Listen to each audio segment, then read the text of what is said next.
Hey guys, happy end of 2017! To round off the year, I thought we'd look at something that I've never looked at anything to do with on my channel before. This is the Sega Saturn.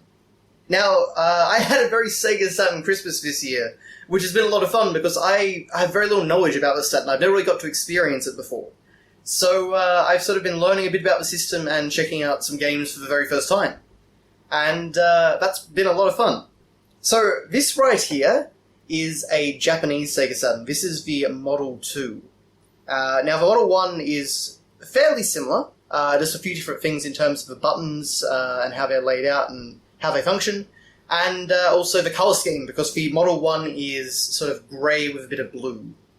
Now if you're in the West like me, you're probably most familiar with the sort of big black Sega Saturn that was released in all Western countries. And yeah, while that's fine, that's a great system.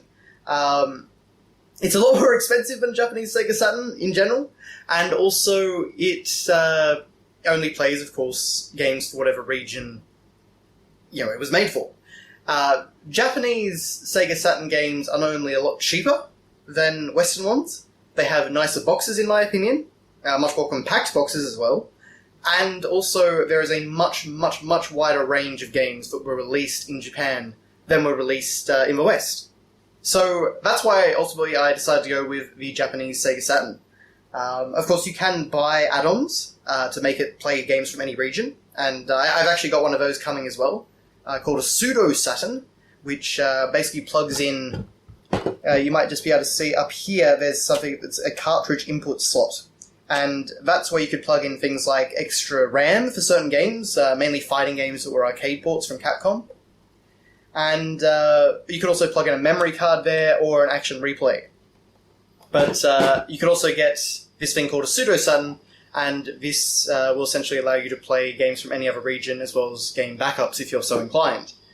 But anyway, let's focus on the console now for itself. Okay, so right on the front here we have the Sega logo in grey.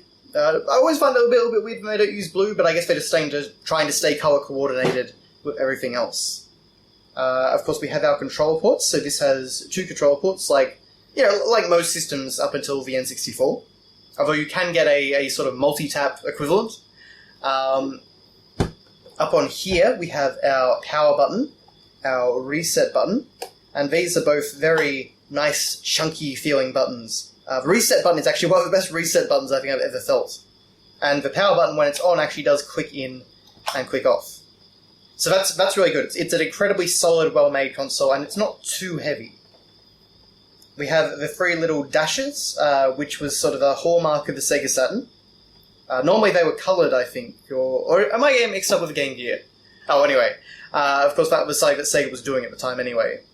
And then we have this little sort of pinky ready open button that opens the disc tray. And I like this because it goes with the little pinky ready bit of the Sega Saturn logo. All very nicely thought out and coordinated. So we pop this open. Again, nice button, good quality. The disc tray comes open. Again, very well made, very smooth. And inside we have our disc. So there's Nights into Dreams. And one of the other great things about Japanese Sega Saturn games, I should point out, is that a lot of them, basically all the menu stuff is in English. So Nights into Dreams, actually, there's almost no Japanese in the game.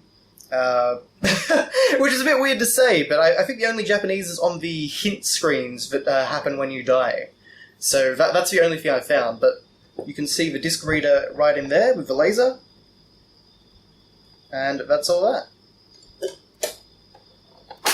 So then, on the side, it's just what you'd expect, just some styling, like all the lines. And on the other side, I'm not going to show you the cords, simply because it's a power cord and an AV cord. It's basically the same. In fact, I took mine off my Sega Dreamcast, so that's, they're very interchangeable. Actually, just while we're here, that's a better look at the cartridge slot. Pretty standard stuff. It'd be great if you could actually use that to play Mega Drive games or something, but alas, that's not the case.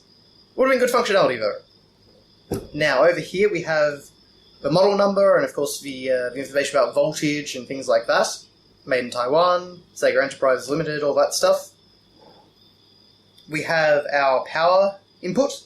We have our AV input, which you can actually see uses a sort of SCART cable style input, which is a bit interesting. Unusual anyway.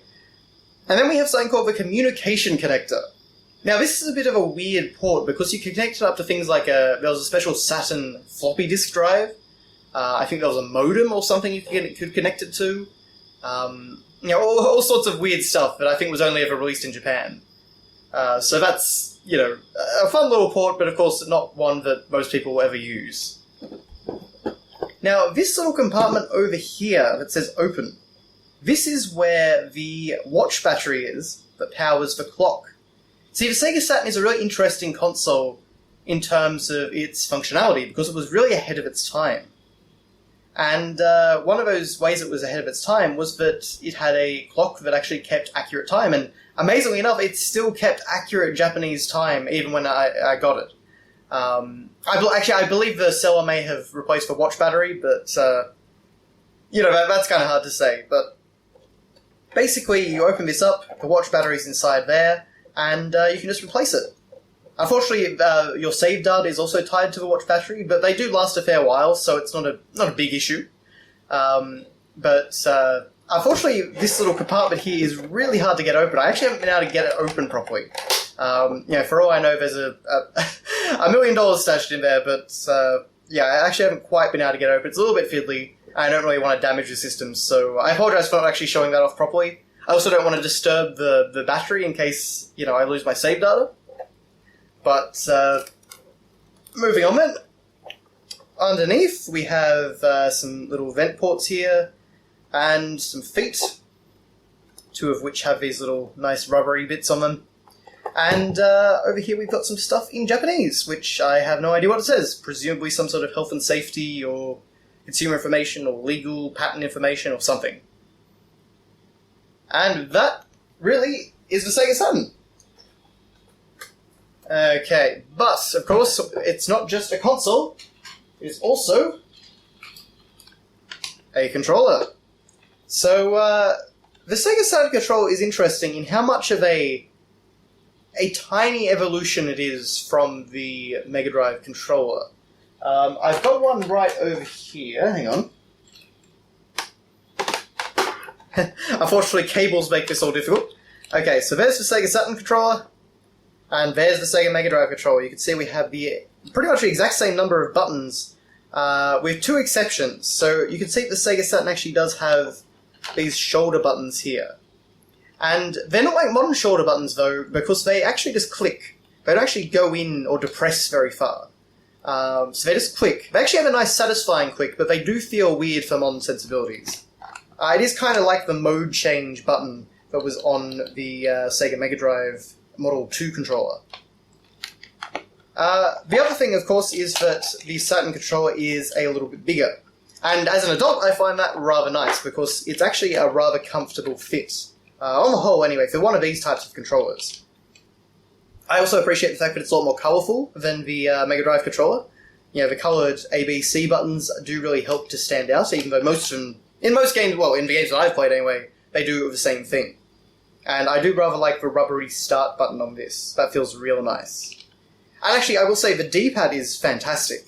This is honestly one of the best D-pads I've ever found. I wish modern consoles would really learn from these sort of old D-pads, because it feels great.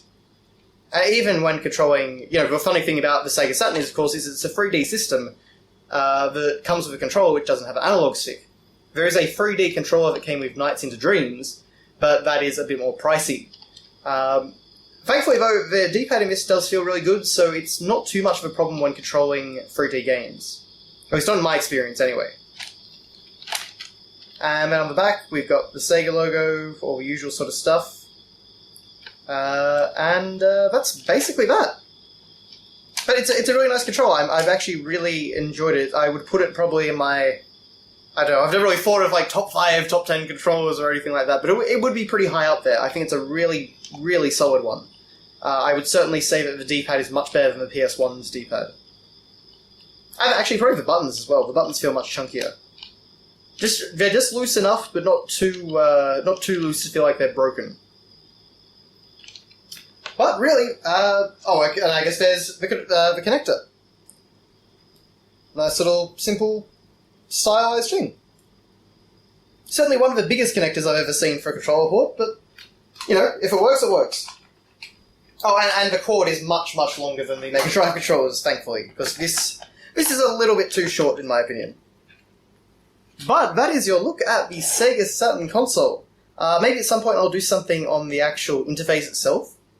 Well, actually, one thing I will add, though, is that you can actually, even though this is a Japanese console, you can actually go into the options and change the system language to one of 8 languages. It has several European languages as well as English.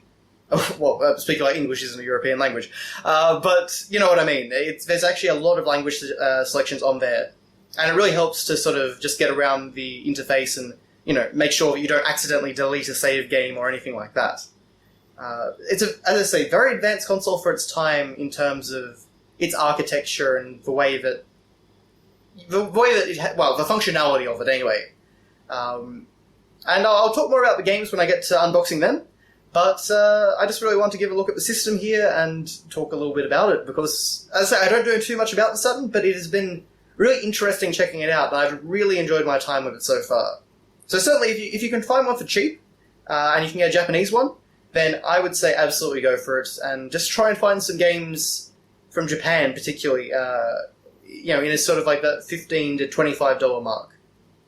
It's certainly one of the cheapest old consoles to buy games for if you're buying them from Japan, in my opinion. But that is really all from me, so thank you guys very much for watching, and I'll see you next time. Sega Saturn, Sega Saturn.